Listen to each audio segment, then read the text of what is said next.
I'll try as a Frenchman to represent the German views. So maybe, just to start with, I would like to state that Deutsche Bank is very supportive of the Capital Market Union project and the European Commission proposal. It is a more ambitious plan than what was expected, and the European Commission is willing to deal with very sensitive topics, such as insolvency, securities laws, and national barriers.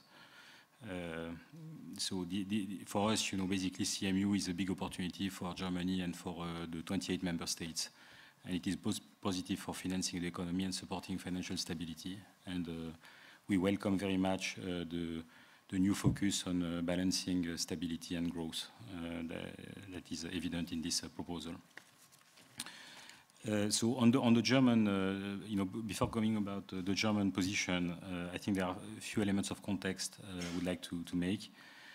First of all, SME mid-cap access to finance in Europe varies very much among member states, as credit markets are largely fragmented, as the governor mentioned. In Germany, access to finance has recovered well after the crisis and is perceived by customers as pretty good. Germany is characterized by its large mid-cap segments, Mittelstand. Those mid-caps have developed strong finance and treasury departments over the last 2 decades and have a good knowledge of the financing options available to them. This market, especially for the smaller mid-cap, is also characterized by a largely family-owned shareholder structure who see any initiatives such as IPOs and equity financing in the market negatively and the risk to diluting their control. German mid-caps have continued to issue bonds and use Schuldschein, which are the German private placement, as source of financing during the crisis. However, you have a segment of the market called the Mittelstandsanleihe, which are mini bonds for mid-cap, which have experienced a significant amount of defaults during the crisis, estimated around 20% by some university analysis. Therefore, despite success elsewhere of such instruments, today there is a lack of investor trust in those mini bonds, and this is affecting basically the development of that segment. And for example, there was a segment of listed mini bonds on the Stuttgart Börse that have closed down as a result of this lack of trust. Now, on the position of the German stakeholders, I think the Deutsche Bank is part of the Association of German Banks, which has, together with the German Chamber of Commerce, expressed support for the initiative and recommended in particular to find solutions to improve access to finance for startups. However, it is true that German Saving Banks Association has expressed critical views of the Capital Market Union, which they see as a threat to the relationship with their mid-cap clients. In comments that attracted media attention, they noted that bank lending in Germany works and serves SMEs well. According to them, there is limited value and appetite for corporate bonds, and SME IPO is clearly an item they do not want to push. For the authorities, in their response to the consultation before the proposal, they expressed quite a lukewarm support and seemed to favor an unambitious approach. They insisted on subsidiarity, and they insisted as well that the Capital Market Union should not be a race to the bottom on the standard. They have also insisted that the regulatory burdens imposed on SMEs should not be increased, basically, and they would not support common accounting standards or further tax harmonization. However, German authorities have expressed strong support for EU securitization framework, for setting up such a framework, improving access to credit information, in the medium term looking at simplified regime for small banks and increasing equity finance. They also called for EU harmonized rule on loan origination by funds. Now that the European Commission has set an ambitious agenda with strong language on the financing potential for SMEs, there is a risk that Germany tones down its support for the project to accommodate the German savings banks' position. There are also risks that the Capital Market Union is seen as benefiting only member states with developed capital markets, or that it is perceived as a deregulation project. Clearly, our view is that it has benefits for all member states in their diversity and also for financial stability. We think basically there are three key messages that we should push actually to make it a success. One is that it is a benefit for all the member states. Obviously, the one with the smallest markets and that have a lot to gain from a better sharing of capital and investment into their economies that Capital Market Union could facilitate. And more developed market economies, such as Germany, but not only, will obviously benefit from greater cross-border investment and savings opportunities. The European Investment Bank has estimated that the EU may need up to 2 trillion euro in infrastructure investment in the period up to 2020. The estimated 12 trillion euro of private pension assets in Europe could help finance these infrastructure needs without requiring state funding or increase in national taxes.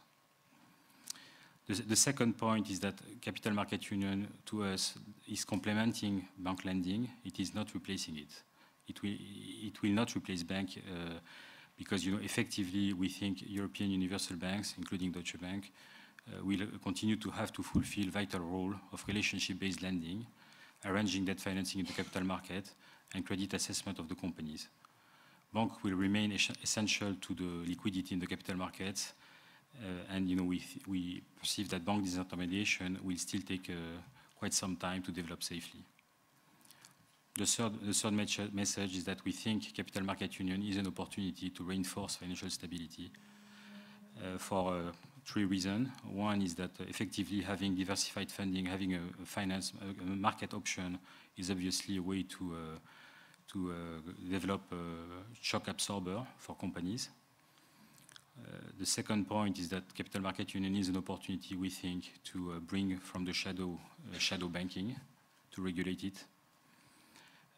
And lastly, and that's the CMU, we think, is quite an opportunity to harmonize supervision further by tackling gold plating by national legislators and competent authorities. From Deutsche Bank perspective, I would like to flag essentially three short-term, important, and we think achievable wins, and comment a little bit on the more long-term ambitious objectives set up by the Commission. So the first short-term objective, we think, is the round-around securitization. According to the Commission, European Union securitization issuance, if it came back to the level pre-crisis, would generate between 100 and 150 billion euros of additional funding for the economy. We strongly support the proposal of the European Commission, and we think Europe today is most advanced in its thinking in establishing simple, transparent, and standard securitization, and subjecting them to more preferential prudential treatment. And we know that the European Central Bank is supporting these plans to revive securitization. We recommend that the European Union independent body is created to assess and issue certifications under supervision while maintaining obligation on investors to carry out their due diligence. Also, as securitization markets are global, we believe it is important that efforts made in Europe are made to establish, are joined with the Basel Committee and USCO efforts to create a global framework. We need to remember on securitization that in Europe, banks are carrying on their books mortgages, contrary to the US, where government agencies acquire them. A well-functioning securitization market is absolutely key to reduce the competitive disadvantage of European banks in this regard, especially in the context of increasing focus on leverage ratio. The second short-term priority, which we think is achievable, is the streamlining of the prospectus regime. It has been highlighted by the previous speakers. The main problem with the current regime is that prospectuses at the moment are not considered user-friendly. There are overlaps between different documents that are addressed to investors, and they are too long and costly for the smaller companies. The review will be about simplification and streamlining the different requirements. Gold plating by member states makes it very difficult to distribute product across Europe. This is not a good aspect of our diversity. The European Commission has decided to go for a regulation instead of the directive, which prevailed until now, which should go in the right direction.